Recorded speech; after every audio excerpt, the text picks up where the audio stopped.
Hello, this is part one of the Owl Society speech. My most sincerest greetings to all who view as curious citizens of the planet. What I hope to accomplish is an outline of the basic tenets of this political organization, namely Owl Society, followed by an updated and more inclusive version of the Black Panthers 10-point program, which is the foundation for this philosophical movement still in its nascency. First of all, I must explain that we are militant centrists. That means that we wish to be completely scientific and objective in our relation to right-wing and leftist politics. We believe that a revolt against the powers that be will be most effective if we can absorb all the population of the planet, all of us born from a multiplicity of rich and diverse spectrum of political opinions. We want to unite the world under a banner formed from as many individual perspectives that can possibly exist. We do not wish to exclude anyone from this movement because we believe that our philosophy is essentially the result of the world's conflicting opinions brought into harmony. Our goal for the people is to form a decentralized, democratically socialized governing body for the world.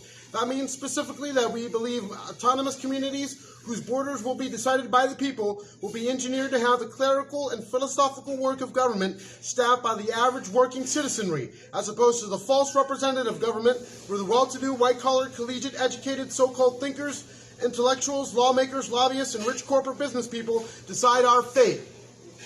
We believe this decentralized governing will allow the planetary citizenry of people to determine their community's fate. The people will select from this volunteer force representatives for successfully more expansive landmass levels for governing our entire world so that we are all connected for commerce and whatever the needs of the people are at these successive levels. We believe that the people can be trained in parliamentary discourse so that the work of the governing is organized and effective. We believe a modest compensation for these volunteers is warranted. We also believe that the way to end the hierarchical divisions of labor and governing will be ended by a concept I've called rotation of labor. It's quite simple. All forms of employment will be required to rotate through all the various positions with incentives for specialized trainers for each department of work. Physical and clerical work will become a part of every worker's reality, and thus no one will perform alienated labor, no one exalted above the other, and the intellectual and physical well-being will be holistically improved worldwide. Also, we do not believe that capitalism should necessarily be eliminated because we acknowledge that many people will clutch to this economical system even unto death, however destructive it may be. We believe this decentralized governing should be industrialized so that work is guaranteed and able to compete with private business in a free market without demanding excessive taxes.